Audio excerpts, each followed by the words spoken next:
el curso pasado le quería comentar que yo tuve un detalle aquí con uno de mis enfermitos a los que les llevo comunión. Adelante. Este, resulta que se confesó y me dijeron que llevara la comunión. La llevé, pero como yo conozco a las personas, es una pareja formada por matrimonios separados. O sea, son matrimonios, viven por parte de los dos lados, viven en pecado mortal porque se separaron de sus parejas y de sus esposos y formaron una nueva pareja. Entonces le pregunté si le habían comentado al sacerdote esa situación y se empezó a reír la señora y me dijo, sí, pero pues de eso que me casé ya tiene mucho tiempo. Entonces como que siento que ven que el matrimonio tiene caducidad y le dije, es que hay que hablarle, decirle al sacerdote, comentarle que los dos son casados por la iglesia, pero que viven separados, y que forman esta pareja así de adulterio.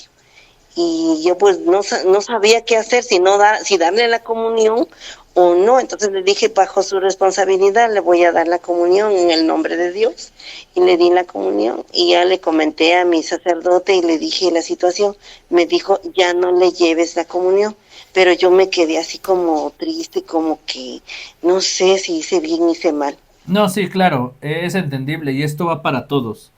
Qué bueno que sale al respecto el comentario, porque son muchas de las situaciones que van a salir dentro de los retos de un ministro. Y no es a usted la única que le ha pasado, a los mismos sacerdotes les pasa, con las personas que van a comulgar, a todos nos pasa, pero la primera vez puede pasar y nosotros, como ya se los mencioné, no negamos, no podemos negar el cuerpo de Cristo. Pero sí para una segunda ocasión hay que hacer algo que el padre Arturo menciona, que es prudencia. Hay que ser muy prudentes al tomar decisiones con respecto a la liturgia o a la sagrado. Justo ahorita que vamos a hablar del valor a lo sagrado, veremos que nosotros somos responsables de darle la sacralidad a lo sagrado. Porque lamentablemente en nuestra sociedad hay muchas personas que no están familiarizadas con lo sagrado y lo ven como cualquier cosa o como un requisito o como parte de algo que hay que realizar, ¿no? Como cuando vamos a la escuela, decimos, bueno, ya el niño ya está en edad de irse a la escuela, pues que se vaya a la escuela. No sabemos ni por qué, para qué, ni todo, no asumimos la responsabilidad, solo lo mandamos porque la mayoría de la gente manda a sus hijos a la escuela. Punto. Y en cambio, por ejemplo, en la iglesia, también lo ven de esa manera, ¿no? Pues hay que darle la comunión o tráele al Padre, ¿no? Es muy común escuchar estas palabras cuando una persona está en peligro de muerte, ¿no? Tráiganle al Padre. No sabemos ni siquiera si es católica, si va a misa esa persona, pero tráiganle al Padre. ¿Cuántas veces hemos escuchado por parte de un tío, un pariente, una tía? Tráiganle al Padrecito. Y a lo mejor el enfermo ni quiere, a lo mejor el enfermo ni quiere la comunión, y tráiganle al Padre. La comunión se le va a dar siempre y cuando el enfermo lo solicite. Y el enfermo tiene que estar consciente, por eso lo veíamos en la diapositiva anterior. El enfermo con uso de razón, ¿sí?, va a solicitar el sacramento. Claro, le va a decir primero a un familiar, oye, a su hijo, a su primo, a su tía, a su papá, a la persona que esté cercana, y ya a través de ese familiar, pues el familiar va a ir a ver al padre.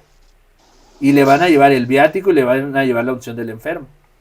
Pero no porque el pariente, el tío dijo, pues tráigale al padre y a lo mejor el enfermo ni sabe, ¿sí? Por eso también antes de darle la comunión, en casos de muerte, en casos de peligro de muerte, hay que preguntarle al enfermo, ¿quieres recibir el cuerpo de Cristo? ¿Cómo está tu relación con el Señor? ¿Sí? Ya en ese momento no será tan importante el preguntarles si tienes todos los sacramentos o no, sino cómo está tu relación con el Señor, cómo consideras, cómo te sientes capaz de recibir el cuerpo de Cristo.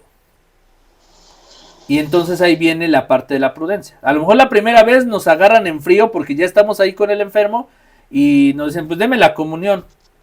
Cuando sabemos que no están casados, cuando sabemos que no la pueden recibir, X o Y situación, y dije, bueno, uno se siente mal porque esto viene a ser como un sacrilegio. ¿Por qué? Porque a lo sagrado le estamos quitando ese valor. No le estamos dando la dignidad que merece el cuerpo de Cristo. Se le estamos dando a una persona que no entiende. Y lo dice en el Evangelio de San Mateo. No den, no den a los cerdos las perlas preciosas. Y se los voy a leer. En el Evangelio de San Mateo, en el capítulo 7, déjenme ver, versículo 6. Y les voy a leer tal cual porque esa cita bíblica me encanta porque describe lo que no tenemos que hacer y Jesús mismo lo dice. En Mateo capítulo 7, versículo 6, dice, no den lo que es santo a los perros, ni echen sus perlas a los cerdos, pues podrían pisotearlas y después se volverían contra ustedes para destrozarlos. Y perdón la expresión, pero Jesús lo hace y lo dice. ¿A qué se refiere cuando dice perros, cerdos? Se refiere a todas las personas, ¿sí? Fíjense, se refiere a las personas que no le dan el valor a lo sagrado.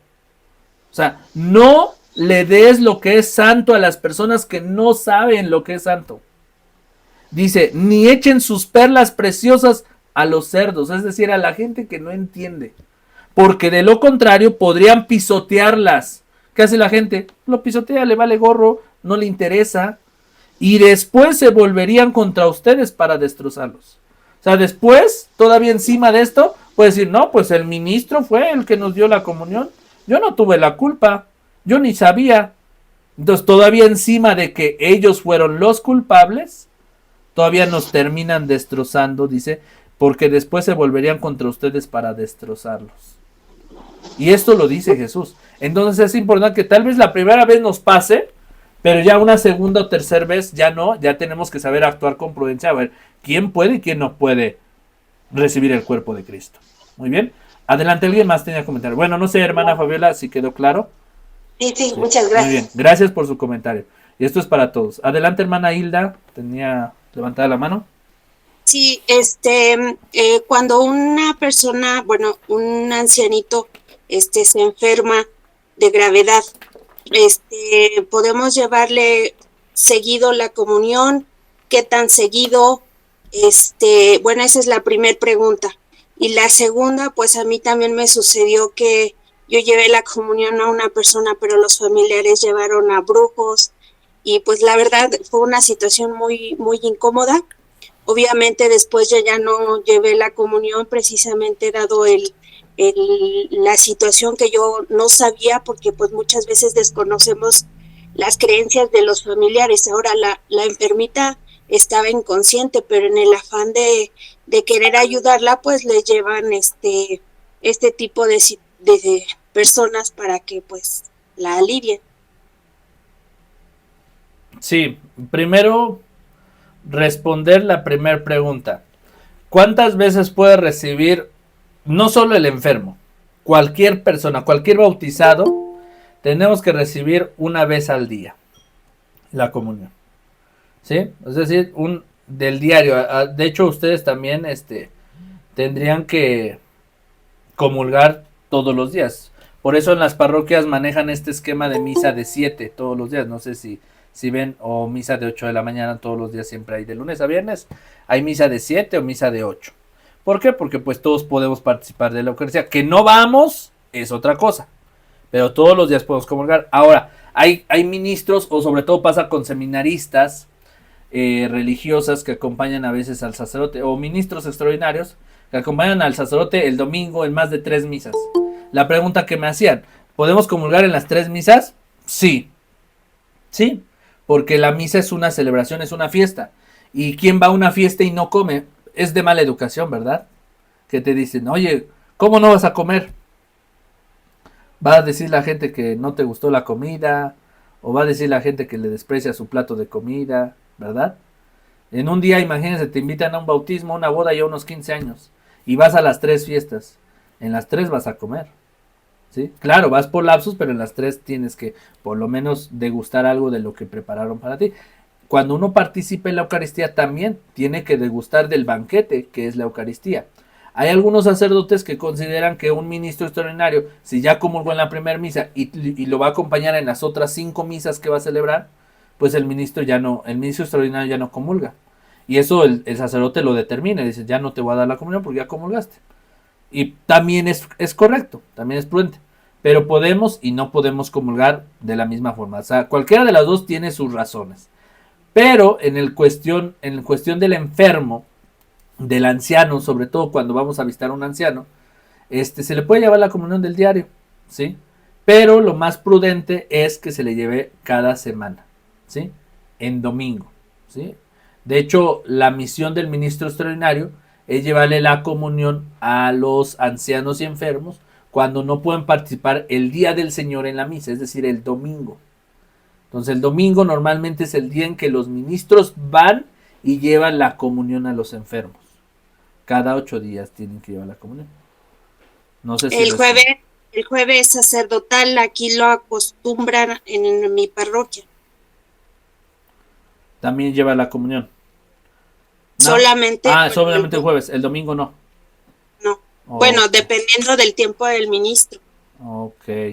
Bueno, lo ideal es el domingo, ¿eh? Lo ideal es el domingo que reciban la comunión.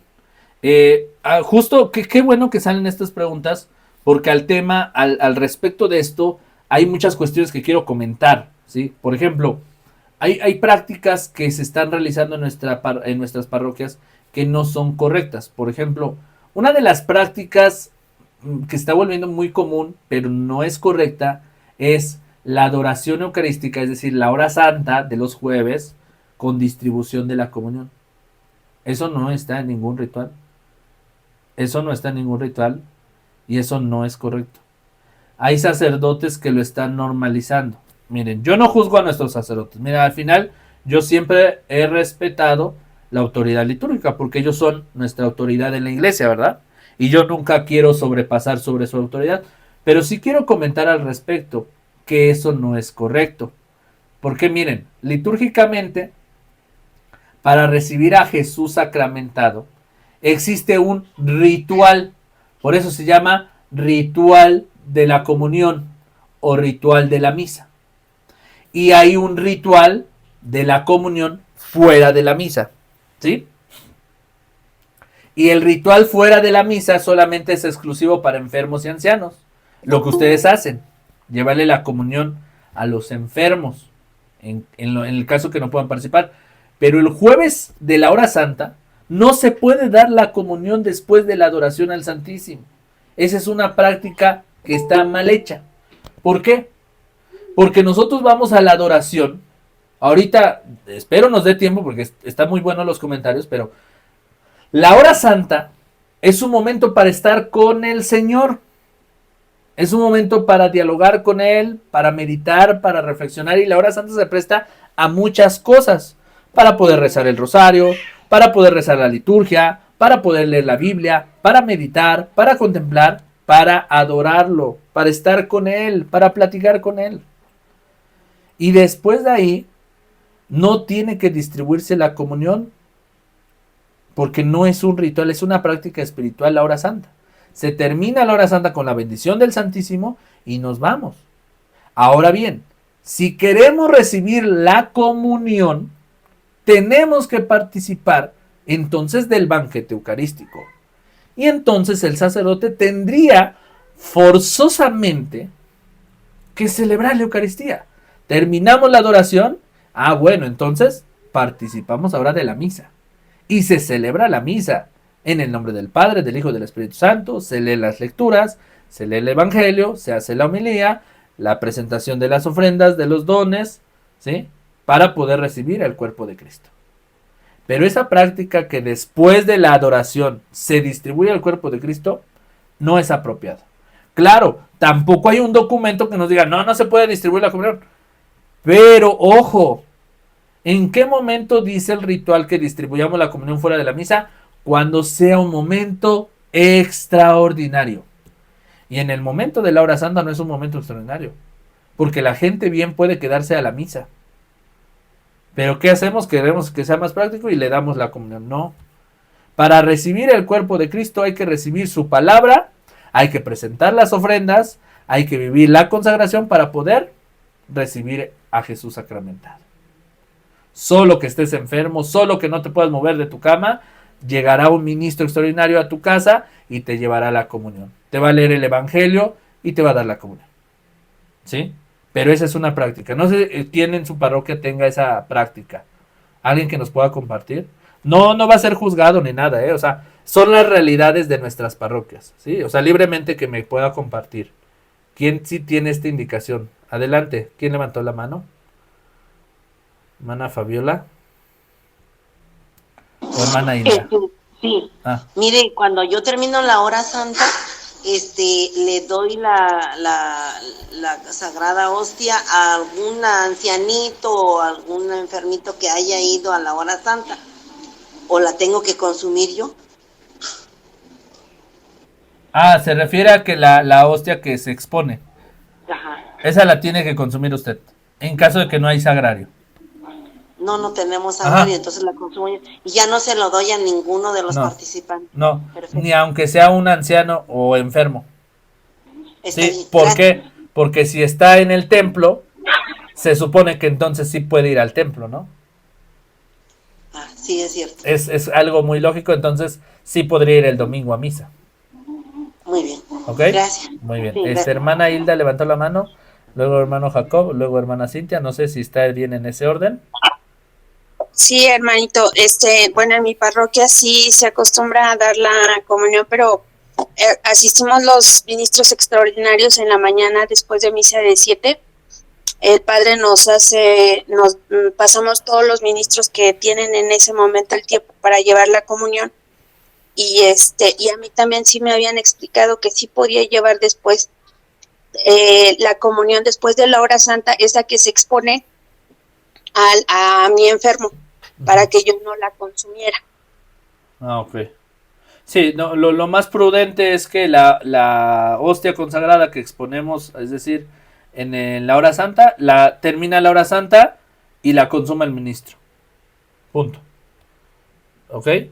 Y lo correcto es que no nos pongamos a distribuir la comunión porque hay quienes van al sagrario y sacan todo el copón de las hostias consagradas y distribuimos el cuerpo de Cristo a todos. No, no es correcto. Adelante, hermano Jacob.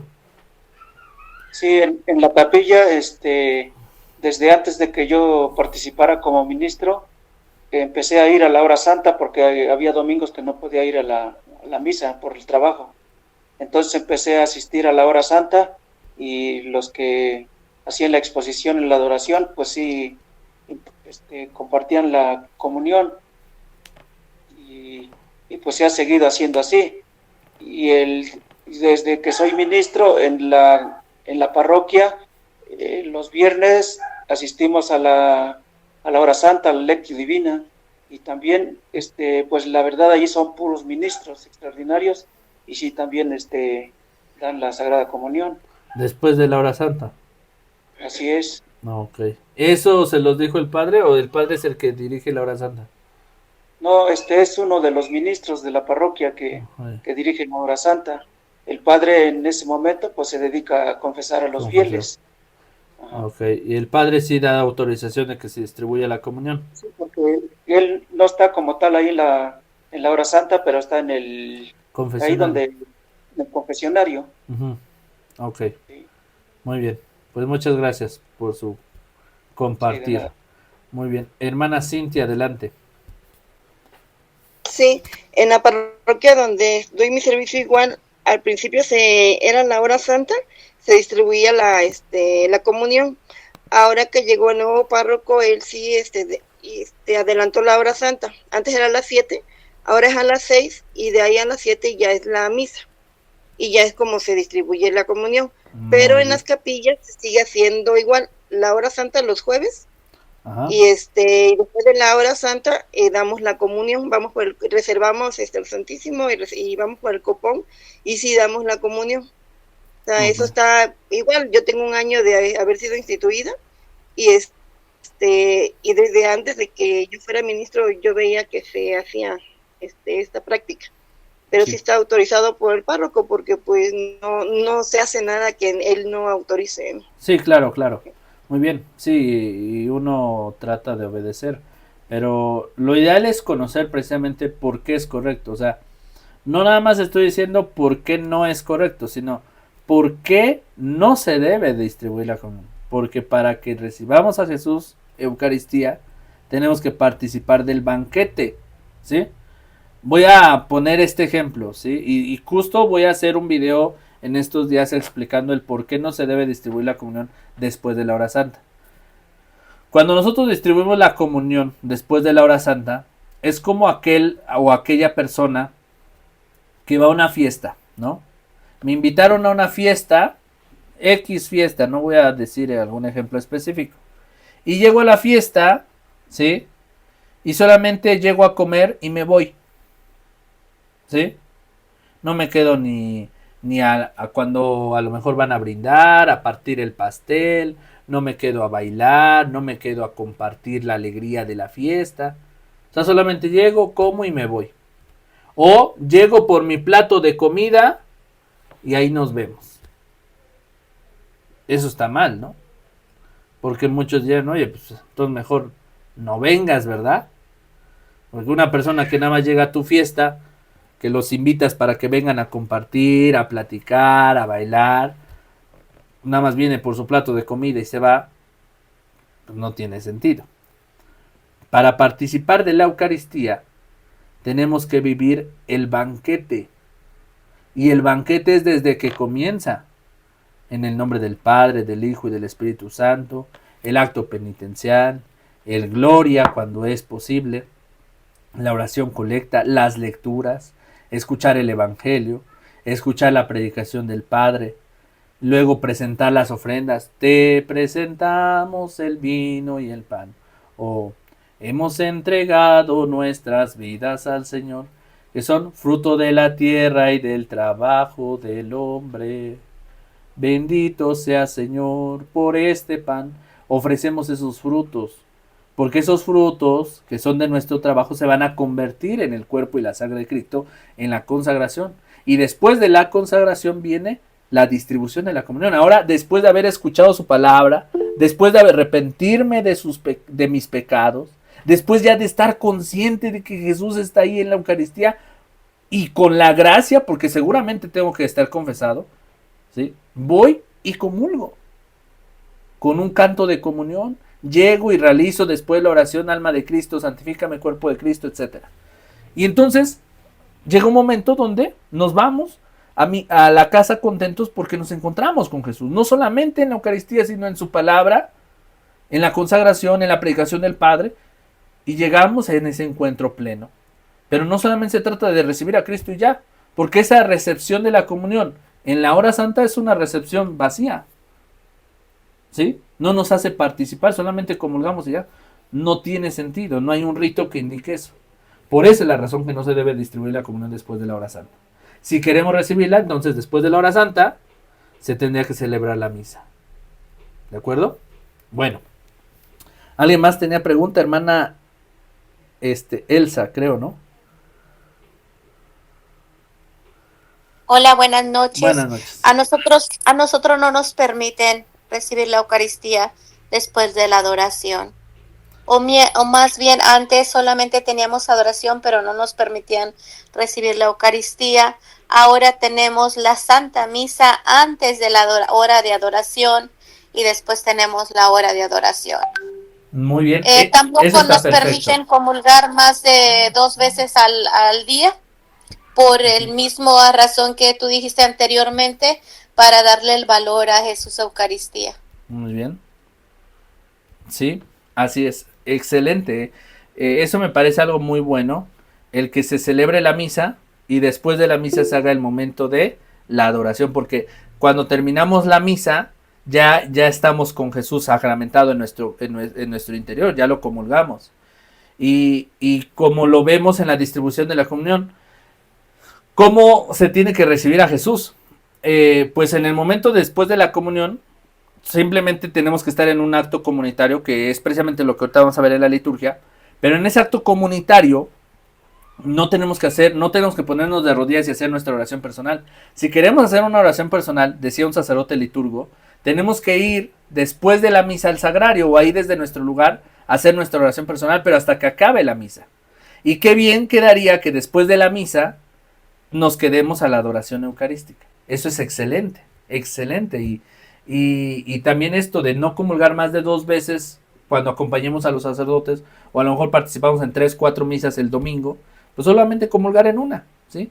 También por prudencia nuestra, aunque el sacerdote nos dé la comunión, nosotros decir, bueno, ya no comulgo, no porque no quiera, sino porque por prudencia mía, simplemente yo quiero darle ese valor a Jesús, no quiero perder la esencia de Jesús, ¿no? Entonces, si tenemos esa oportunidad, lo podemos hacer.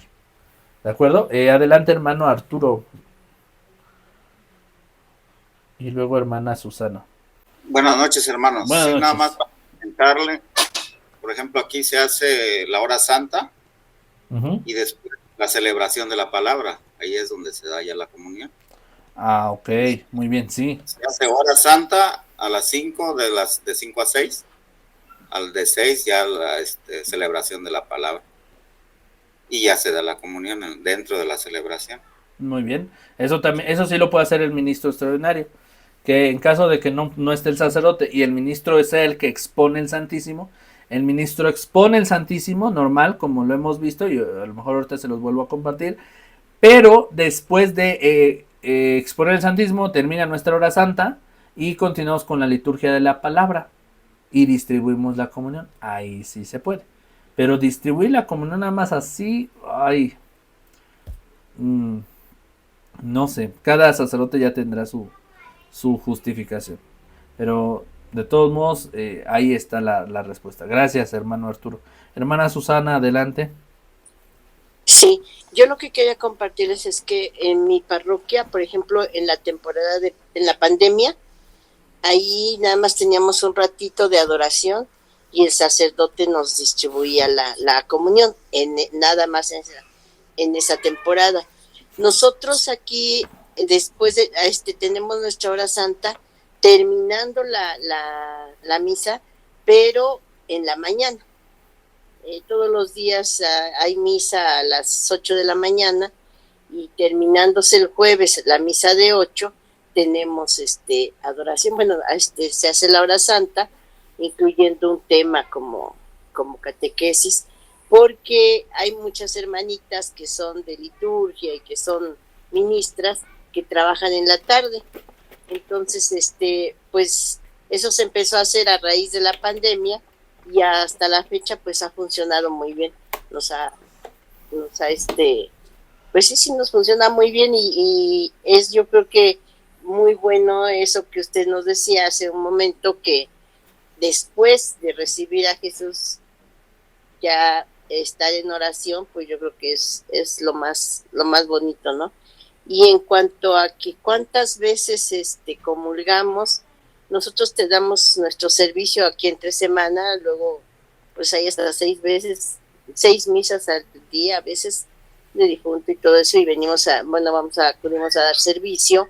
Efectivamente, a nosotros ya el sacerdote ni siquiera nos insinúa si vamos a comulgar o no, cuando sabe que ya comulgamos en la mañana.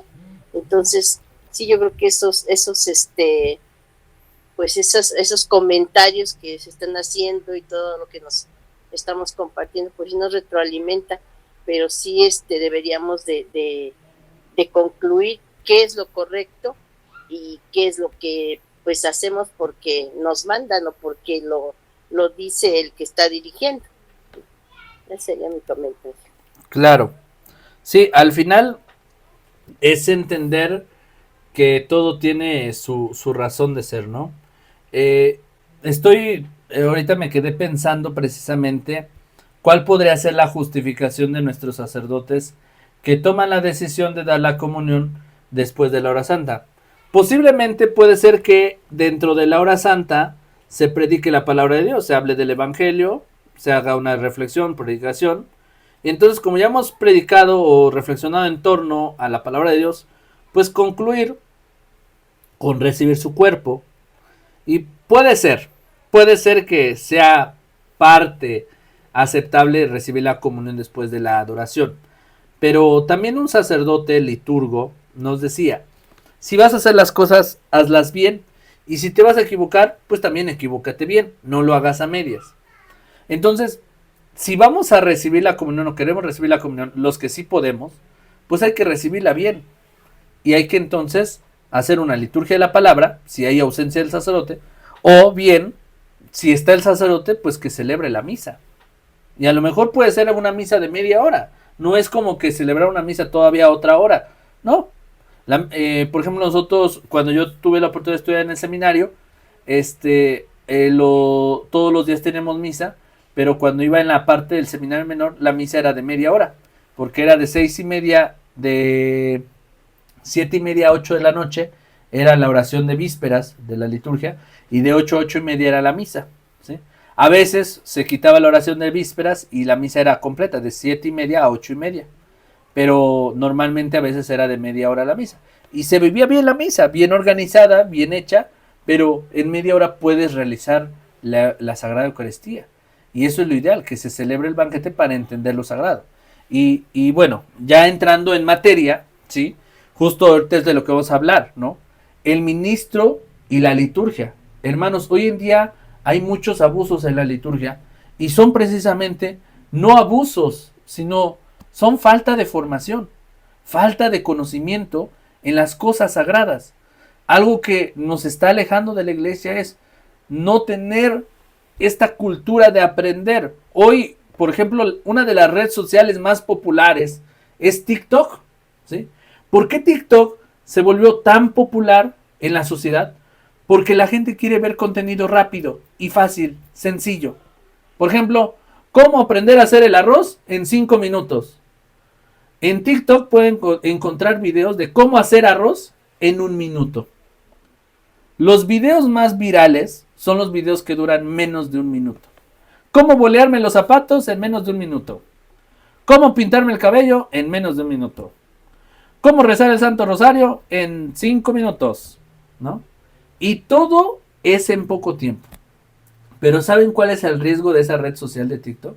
Que al mismo tiempo causa una desinformación, pero tremenda. Porque tú te quedas con ese pequeño fragmento. Por ejemplo, ustedes me imagino han visto videos del padre Arturo Cornejo, de algún otro padre en TikTok, y recortan pequeños fragmentos que dijo el padre en una de sus homilías, y nada más se quedan como del chisme que dijo doña Juana, doña Perengana, y que dijo esto, y tan. Pero no nos metemos a ver la homilía completa. No, es que acá el padre dijo que las mujeres son esto y esto y esto. Y no es cierto. Si te pones a ver la homilía completa, habló de un contexto el padre. Y nos quedamos con esa desinformación. ¿Qué es lo que está pasando en nuestra iglesia? La gente quiere la información rapidita, molidita, sencillita, pero no se quiere poner a leer un libro. No se quiere poner a estudiar la liturgia. Entonces ahorita todo lo que estamos viendo es estudio, hermanos, estudio y ponerse a revisar cada uno de los objetos, de los libros, todo lo que contiene, ¿sí? O sea, estoy seguro que más de uno de ustedes no sabía lo que era la unción de los enfermos. Hoy ya lo sabemos, hoy ya sabemos la razón del viático, hoy sabemos la razón de la hora santa, y es más, salió el tema de la distribución de la comunión. Ahora vamos a pasar al tema con el que vamos a cerrar, que es la parte de lo sagrado, ¿sí? ¿Quién puede y quién no puede utilizar ciertas cosas? Miren, no va a depender justamente de nosotros, sino que nosotros, o sea, los objetos litúrgicos no dependen de nosotros, sino que nosotros somos los que le vamos a dar ese valor a lo sagrado. Por ejemplo, un paño de hombros. Estamos viendo en pantalla lo que es el paño de hombros. ¿Quién lo puede utilizar? ¿Quién no lo puede utilizar? Bueno, lo puede utilizar el ministro ordenado, sacerdote, diácono u obispo, ¿sí? En caso extraordinario lo puede utilizar el paño de hombros, el ministro extraordinario, el monaguillo, el seminarista, la religiosa, ¿sí? Y el ornamento del paño de hombros no es exclusivo. Claro, va a haber ciertos paños de hombros que vienen como es el de la imagen, bordados y bonitos. Bueno, son exclusivos para el padre. Pero hay paños de hombros que son sencillos y esos los podemos utilizar nosotros. No hay gran diferencia. La que sí no es propia de nosotros es la capa pluvial. La capa pluvial, esa es propia del diácono, sacerdote y obispo, ¿sí? La custodia también es la que nosotros llegamos a tocar en la hora santa, ¿no? ¿Quién puede utilizar la custodia? ¿Quién no la puede utilizar? Bueno, el ministro extraordinario puede exponer el Santísimo en la custodia. Por ahí se tenía una creencia que no, que cuando el ministro extraordinario expusiera el Santísimo, nada más lo expone en el copón. Que la custodia nada más lo puede exponer el sacerdote. No, no es cierto. En la custodia se expone el Santísimo siempre y cuando exista este objeto litúrgico, y no es exclusivo del sacerdote, sino es para exponer a Jesús. Y lo puede tocar el ministro extraordinario. Con respecto al ambón, por ejemplo, ¿sí? Acá viene algo muy importante, ¿sí? El tema de la proclamación. El ambón es el altar y también es un altar sagrado al cual se le tiene que tener respeto, ¿sí? Dentro de la celebración, el ambón es el altar de la palabra y no cualquier persona puede pasar a leer. Igual, si no está casado por la iglesia no puede pasar a leer, si no tiene sacramentos no puede pasar a leer. Perdón que sea estricto de esta manera, pero no pueden pasar a leer. Tienen que ser personas preparadas. No solamente que lean bonito o que canten bonito, sino que sean personas preparadas los que pasan a leer, ¿sí? Y entonces vamos a ir concluyendo que el ministro, ¿sí?, tiene que tener esta importancia a lo sagrado. Rápidamente les voy a hacer, con respecto a la liturgia, pues, si ustedes han visto todos estos objetos que les voy a poner en pantalla en sus parroquias, ¿sí? Por ejemplo, ¿alguien que me pueda decir qué objetos litúrgicos son esto? Vinajeras. Las vinajeras. ¿Para qué sirven las vinajeras? Para poner el vino, los dones. El vino y el agua, ¿de acuerdo? Y a veces, ¿en qué estado están nuestras vinajeras? A mí me ha tocado ver vinajeras que ya ni tienen las tapas. ¿Sí? O que se las tapas. Sí. O que luego, por ejemplo, como dejamos el vino ahí, nunca los lavamos, nunca le cambiamos ahí, nada más lo vamos rellenando. Pero luego a veces hasta ya tiene hongo la vinajera del vino. Observen eso, observen en sus parroquias eso, y entonces ahí viene la parte. ¿De quién depende darle el valor a lo sagrado? O sea, lo sagrado no está en el mero objeto, ¿sí? Sino cómo yo le estoy dando la importancia a lo sagrado, ¿sí? Y de nosotros depende. Porque cuando se nos dio el acceso a lo sagrado, pues se tuvo este riesgo. Después tenemos este objeto litúrgico. ¿Alguien que me diga qué es? Turiferario. ¿Y para qué sirve? Para incensar. ¿Lo podemos utilizar nosotros los ministros? Sí. ¿Para incensar el Santísimo? Sí. Muy bien, sí, lo podemos utilizar. ¿Sí? Lo debemos. ¿Sí? Y ahora, el tema es, a ver, en qué condiciones está, ¿no? Y cómo lo utilizamos. ¿Sí? Entonces es importante que sepamos utilizarlo 3 veces al centro, 3 a la izquierda, 3 a la derecha, cuando son partes importantes de la misa, ¿sí? Por ejemplo, o de la hora santa, ¿sí? El Santísimo se incensa 3, 3, 3, ¿sí? Al sacerdote igual, a lo que se le incensa 2 de 3, o sea, 2 al centro, 2 a la izquierda, 2 a la derecha, son a las imágenes, ¿sí? O a los libros, por ejemplo, el evangeliario, ¿sí? Pero al Santísimo, al sacerdote, al obispo, son 3 de 3, ¿sí? Acá tenemos uno de los libros más importantes, que es el Misal Romano. Misal Romano nos va a traer todo esto. Ahorita estoy preparando ya no el curso de ministros extraordinarios, y quería comentarles al respecto. Va a haber un curso completo que va a ser de 3 días. Ya va a ser un curso intenso donde vamos a hablar de todos estos temas con respecto a la liturgia, porque de verdad es mucho lo bonito que es aprender sobre la liturgia, no para enaltecernos, sino para poder compartir dónde está lo correcto de nuestra celebración, incluso también con respecto al coro, ¿no? Cuáles son los cantos correctos, lo que se debe de cantar en misa. Todo eso es parte de lo bonito de la liturgia. Un sacerdote acá en mi arquidiócesis de Puebla, que es un sacerdote doctor en liturgia, precisamente habla de que la liturgia no son los libros, no son los objetos, somos nosotros. Nosotros somos la ofrenda viva que se acerca al encuentro del Señor. Nosotros somos la liturgia. Nosotros administramos esa liturgia. ¿De quién depende que el misal esté en buenas condiciones? De nosotros. Porque ¿quién compra el misal? Nosotros. ¿Sí? ¿Quién rellena las vinajeras? Nosotros. ¿Quién enciende los cereales? Nosotros. ¿Quién lleva los cereales? Nosotros. ¿Quién se pone el paño de hombros? Nosotros.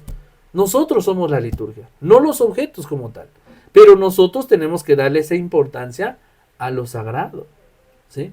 Y qué triste es ver parroquias donde ya el misal está bien deteriorado, que parece más esos de la sección amarilla, ¿no? ¿No se acuerdan de esos libros que donde estaban todos los números de teléfono de todas las personas? De la sección amarilla que llegaban a tu casa. Y esos libros que no los utilizabas tanto, pero como la arrumbabas ahí entre el periódico y todos los libros, pues estaba ahí todo doblado y feo el libro, ¿no? O los diccionarios de los niños de primaria, ¿no? ¿Cómo tienen el diccionario los niños de primaria? Un día, bueno, ahorita porque apenas va a ser el regreso a clases, pero un día observen el diccionario a mediados de ciclo escolar, el diccionario de un niño de primaria, de tercero, de segundo de primaria, que ya les piden el diccionario. Observenlo, está todo arrugado, doblado de las esquinas, ya ni tiene la página principal. Así luego tenemos el misal romano en nuestras parroquias. ¿De quién depende? De nosotros. Ustedes tienen que ser los promotores de esta liturgia, ¿sí? Y precisamente en la clase anterior, en el curso anterior, me decían que querían aprender más sobre este tema de la práctica. Bueno, la práctica es la que hace al maestro. Y ustedes tienen que convertirse en maestros de la liturgia.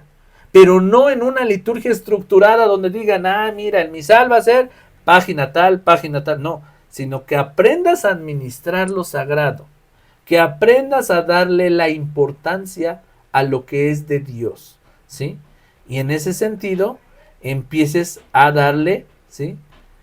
Sacralidad a lo sagrado. Por ejemplo, acá tenemos el copón, ¿sí? Y a mí en algunas ocasiones me tocó ver el copón así como lo ven, pero oscuro. O sea, nunca le dieron una pulidita, una limpiadita. Desde que lo compraron, yo creo que en esa parroquia nunca lo habían limpiado, ¿sí? Todo esto es parte del servicio del ministro. Ustedes tienen que darle valor a esto que es lo sagrado, ¿sí? Y quiero concluir con la parte de la distribución de la comunión, ¿sí? En la distribución de la comunión, que son los diferentes momentos en que ustedes van a colaborar con el sacerdote, no se olviden que celebrar a Jesús es una fiesta, es una alegría y es una comunión. La regla en la liturgia y en lo sagrado es que toda celebración va a ser un acto comunitario. Y el ministro va a colaborar en esa comunidad distribuyendo la comunión. No vamos a poder negar la comunión, tenemos que darla porque es una comunidad. Imagínense que fueran a una fiesta y que te inviten a la fiesta. Llegas a la fiesta y todos van a pasar a comer y te digan, no, pues tú no, porque pues tú me caes mal, no te doy de comer. No, ¿verdad? En la fiesta pues dice, ay, no, a ti no te invité. No, todos fueron invitados y todos comieron, todos comulgaron. En la misa también. Y a pesar de que hay personas que no son dignas o no están en gracia de Dios, pues hay que darles la comunión. Ahora, después de comulgar, ¿cuál es la postura correcta? Sentarse y cantar. No se tienen que poner de rodillas, no tienen que hacer ninguna oración. Un sacerdote sobre liturgia nos decía que después de comulgar hacemos el acto comunitario, nos sentamos y cantamos. Y después de que termine la misa, si queremos, vamos al sagrario o nos quedamos en nuestro lugar y platicamos con el Señor a solas. Señor, pues quiero platicar contigo, ya te recibí, esto y esto y esto. Tárdate el tiempo que quieras. Pero en la comunión llegas, te sientas y cantas. Hay casos extraordinarios donde a lo mejor estás viendo un caso especial. Bueno, llegas, te puedes arrodillar y platicas con el Señor. No va a estar mal, ¿sí? Eso es lo ideal. Bueno, con respecto a la parte que estamos viendo en pantalla, la fracción del pan en la liturgia de la palabra. La liturgia de la palabra, y con esto quiero resumir la parte del curso, es que la liturgia de la palabra con llevar la comunión a los enfermos es lo mismo. La misma liturgia de la palabra, lo que vamos a aprender en la liturgia de la palabra, es lo mismo que vamos a hacer cuando le llevamos la comunión al enfermo.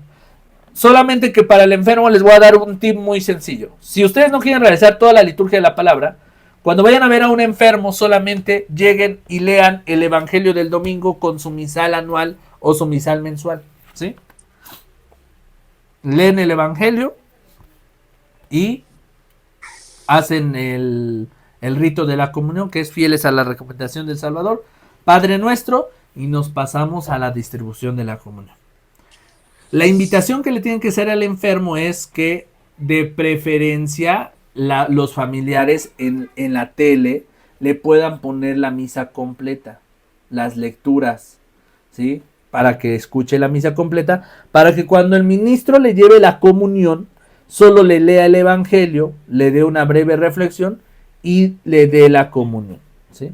Todo lo demás lo puede ver de manera digital, o sea, por ejemplo, en la misa a través de YouTube. Ahora, cuando realizamos una liturgia de la palabra, ¿cuáles son los pasos? Lo mismo que se hace en la misa desde el nombre del Padre, del Hijo y del Espíritu Santo hasta el momento de la homilía, que en nuestro caso no es homilía, es reflexión. Y de ahí nos brincamos a lo que es fieles a la recomendación del Salvador, siguiendo su divina enseñanza, Padre Nuestro, el rito de la paz y distribuimos la comunión. Pero, ojo, ¿qué es lo que no podemos hacer los ministros? El Señor esté con ustedes. No lo podemos decir. Y la bendición de Dios Padre Todopoderoso, Padre, Hijo, Espíritu Santo, tampoco lo puede decir. Fraccionar el pan como lo estamos viendo en pantalla y decir, este es el Cordero de Dios que quita el pecado del mundo, no lo podemos hacer. Solo tenemos que tomar a Jesús, así el cuerpo de Cristo, la hostia entera, y la elevamos y decimos, este es el Cordero de Dios que quita el pecado del mundo. Dichosos los invitados a la cena del Señor. Señor, yo no soy digno de que entres en mi casa, pero una palabra tuya bastará para sanarme. Pero no fraccionamos el pan. La fracción del pan es un modo exclusivo del sacerdote. Solo él fracciona, que actúa en la persona de Cristo, ¿sí? ¿Y qué más no podemos hacer en la liturgia de la palabra? Bueno, decir ya como les mencionaba, el Señor esté con ustedes y elevar las manos como el sacerdote cada que digamos oremos. ¿Podemos decir oremos? Sí, la palabra oremos sí la podemos decir, pero no podemos elevar nuestras manos así, que digamos oremos, Dios Padre Todopoderoso y Eterno. No, si vamos a hacer oremos es mejor que digamos oración, Dios Todopoderoso, que nos concedes en esta oración, etcétera, pero en este modo, ¿sale? Bueno, con respecto a ello, dentro de la liturgia de la palabra, podemos utilizar el incensario, ¿sí? Y podemos ocupar las mismas posturas de la misa, parados, de pie y de rodillas, según corresponda, ¿sí? De ahí en fuera, no sé si tengan alguna duda o pregunta con respecto a la liturgia de la palabra y con respecto a la distribución de la comunión con el enfermo. ¿Alguien? Adelante, hermana Fabiola. Yo tengo una duda. Sí. En la capilla donde voy es muy pequeña, entonces sacamos el ambón para que hubiera más espacio. ¿Es necesario proclamar las lecturas en el ambón? Sí. Sí. Entonces lo regreso a su lugar. Sí, sí, es lo ideal, porque es el altar de la palabra. Gracias. Hermana Susana, adelante, también levantó. Sí. Yo tengo una duda. No sé si a alguien le haya pasado, pero lo expusimos aquí con las pocas ministras que estamos, porque quiero comentarles también que acabamos de renovar y solo renovamos 6, entonces como que se les exige un poquito más el servicio y pues ya no quisieron. Pero no, en una reunión que tuvimos, una hermanita preguntó y también creo que una de las hermanitas, no sé si del curso pasado, hizo esa pregunta, que cuando llevamos ya llevamos ya nos dieron las hostias y ya vamos de camino hacia la casa del enfermo, pues esta hermanita, así literal, estaba malita del estómago, ¿sí? Y iba sola. Entonces ella pues pregunta si hizo mal o hizo bien, pasar al sanitario con el señor. Qué tan, o qué sugerencia hay como para dejar la Píxide en algún espacio. Nos llenó de mucha confusión y la verdad sí se quedó así como que en el aire la respuesta. Y esto yo le pregunto, no sé qué es lo que me pueden comentar al respecto. Muy bien. Bueno, primero quisiera dejar a alguien que si quiere participar, ahorita les doy yo mi respuesta. Alguien que tenga una opinión con respecto a ello. Bueno, algo que Sí. también quiero comentarles, como contexto, es que nuestra misa en los domingos es a las 6, nos presentamos a las 6 de la mañana porque hacemos la liturgia laudes y luego el rosario y posteriormente la misa a las 7. Entonces son 2 horas, luego ya nos dan ya recibimos la comunión y bueno, lo llevamos. Entonces son 2 horas que sí, efectivamente en la mañana, pues sí, de repente hay ciertas necesidades. Entonces, eso es lo que también, y no tenemos sanitario en la parroquia para nosotros. Ok, muy bien. Hay unos que son públicos, pero que nada más los administra el comité de feria y nada más cuando hay algún evento masivo. Ok. Sí, eso sería Muy todo. bien. A ver, adelante, hermana Elsa. Muy buenas noches. Bueno, a nosotros no nos permiten la celebración de la palabra. Incluso nosotros no nos podemos subir al altar en la parroquia. Y bueno, la necesidad del baño, y como lo explicaba la hermana, pues es una necesidad básica, ¿verdad? Pero nosotros tenemos para cargar el Pix o el relicario, tenemos una bolsita en el cuello que nos llega hasta el corazón. Entonces ahí es donde ponemos el Pix o el relicario, como le llaman en diferentes lugares, de diferente manera quizá, ¿verdad? Y entonces ahí es una manera muy fácil de llevar al Señor a los enfermos, depende a cuántos enfermos, a veces llevamos la bolsita grande o la bolsita pequeña, y yo creo que ir al sanitario, y con la explicación que está dando la hermana de que no hay baños, pues no creo que haya inconveniente porque es una necesidad, ¿no? Gracias, hermano. Claro, claro. Excelente. Con respecto a lo que comentas sobre la liturgia, me llama mucho la atención y de subir al altar. ¿Su sacerdote les ha comentado algo al respecto del por qué no pueden subir o por qué no sirven en el altar o por qué no pueden realizar la liturgia de la palabra? Bueno, nuestro Ajá. sacerdote, él es tradicionalista, entonces él es muy Sí. celoso de las cosas del Señor, sí. Incluso hay personas que él no quiere que comulguen 2 veces al día, una sola vez, y aunque asistan a 5 misas o... Ok, entiendo, es entendible. Bueno, ¿a qué se refiere nuestra hermana con que es un sacerdote tradicionalista? En nuestra iglesia hay sacerdotes que todavía celebran la liturgia a la antigua en respecto a lo que antes era la liturgia, ¿no? Después del Concilio Vaticano II se nos dio mucho acceso a lo sagrado, ¿sí? Y pues algunos sacerdotes consideraron esto un abuso a la liturgia porque decían cómo darle a los laicos el acceso a algo que es muy sagrado, que no tienen preparación, que no tienen formación, ¿sí? Y por eso es que hoy en día también son muy criticados los ministros, ¿no? ¿Por qué? Porque tienen acceso a lo sagrado, cuando no deberían, ¿verdad? Pero sin embargo la iglesia lo permite en este sínodo para decir, bueno, vamos a ver qué se puede mejorar, cómo nos pueden ayudar, cómo puede participar más activamente el laico comprometido. Pero estos son pues las consecuencias, ¿no? De permitir ese acceso. Y sí, hay sacerdotes que todavía viven a la antigua en el sentido de que es respetable porque no permiten, por ejemplo, que las mujeres suban al altar. A mí me tocó conocer a algún sacerdote que no le gusta que suban las mujeres al altar. ¿Por qué?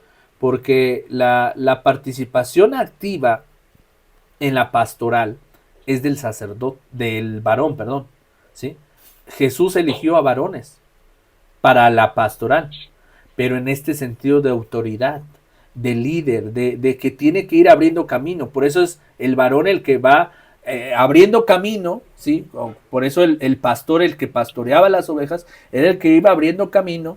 Para imaginarnos esta imagen, es con un machete ir abriendo camino entre las veredas, ¿sí? En el campo. Esa es la imagen del varón que se tenía desde el Antiguo Testamento. El varón que dirige, el varón que tiene la protección de la familia. Sin embargo, sabemos que detrás del varón, la que trabaja desde casa y que es más activa que el varón, es la mujer. Y hoy en día, aunque la autoridad se le concede al varón, ¿quiénes son las que participan de manera activa en la iglesia? Las mujeres. Las mujeres.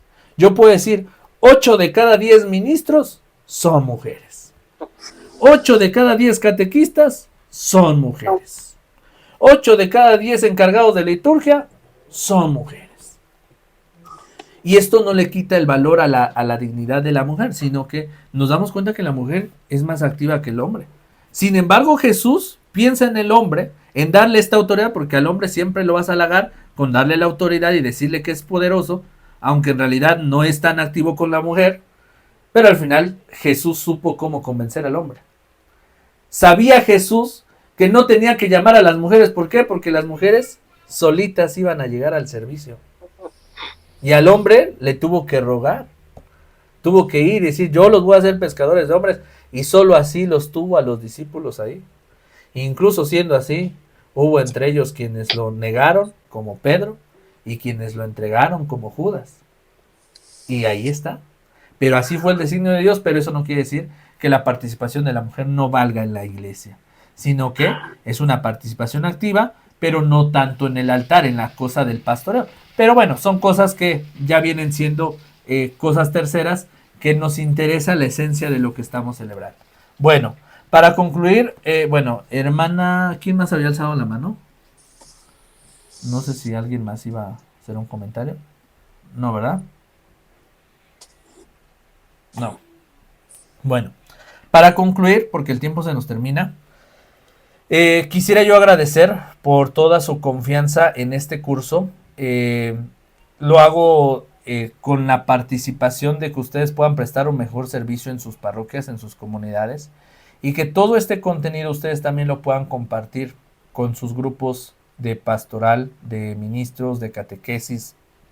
Es bueno que expandamos esta misión. Y qué mejor hoy a través de las plataformas digitales donde podemos ampliar más esta formación. Y siempre quiero aclarar, con el respeto que se merecen nuestras autoridades litúrgicas, sus párrocos, ¿sí? Siempre asistan a la formación de sus parroquias, asistan a la formación de sus comunidades, y esto es algo externo y es algo como complementario a lo que ya viven en sus parroquias, de manera autodidacta, pero nunca con la intención de sobrepasar la formación que ya tienen en sus parroquias. Esto es un complemento y espero que esta formación les ayude para poder comprender más.